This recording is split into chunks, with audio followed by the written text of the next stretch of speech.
Fathers అందరికీ happy fathers day. ఈరోజు fathers day కాబట్టి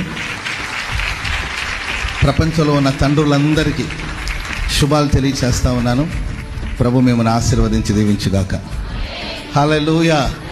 తండ్రి అంటేనే బాధ్యత. నాన్న బిడ్డల్ని తన భుజాల మీదకి ఎక్కించుకుని తాను చూడని ప్రపంచం కూడా తన బిడ్డ చూడాలని కోరుకుంటాడంట.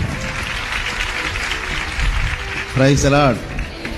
కాబట్టి తండ్రిని ప్రేమించండి, తండ్రికి గౌరవం ఇవ్వండి, తండ్రి విలువను తెలుసుకోండి.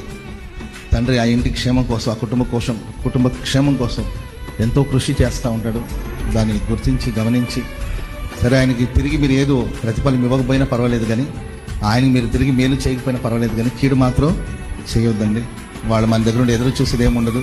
ప్రేమ, అభిమానం, లోబడడం, ఫ్యూచర్ని బాగా మనం బ్రైట్గా మార్చుకుంటే దాన్ని చూసి సంతోషిస్తాడు. మన విజయం పొందినప్పుడు ఆయన విజయం పొందినట్లు వలసిస్తాడు. మనం సంతోషించినప్పుడు ఆ సంతోషాన్ని ఆయన సంతోషాన్ని ఆయన వెతుక్కుంటాడు. ఇలా చెప్పుకుంటూ వెళ్తే తండ్రిలో ఎన్నో శ్రేష్టమైన సుగుణాలన్నీ కూడా ఉంటాయి. తల్లిదండ్రులని సన్మానిస్తే దేవుడు మనకిచ్చిన ఆజ్ఞలో ఒక ముఖ్యమైన ఆజ్ఞ, నీకు మేలు కలుగునట్లు నీ తల్లిని తండ్రిని సన్మానించమని వాక్యం సెలవిస్తుంది. కనుక మరి తల్లిదండ్రులను సన్మానించే వాళ్ళకి దీర్ఘాయువుని దేవుడు ఇస్తాడు. తల్లిదండ్రుల్ని బాధ పెట్టి వాళ్ళ కళ్ళు లోయ కాకులు పీక్కుంది అంటుందంట. కంటి చూపు పోతుంది తొందరగా.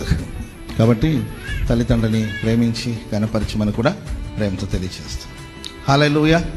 సరే, ఫాదర్స్ అందరికి ఒకసారి మనస్ఫూర్తిగా చప్పట్లు కొడితే గట్టిగా హల్లెలూయా. వారిని బట్టి దేవుని నామాన్ని మహిమపరచండి. ఆమేన్. ప్రపంచంలో ఉన్న తండ్రులందరూ కూడా నిండు మనసుతో శుభాలు తెలియజేస్తున్నాను.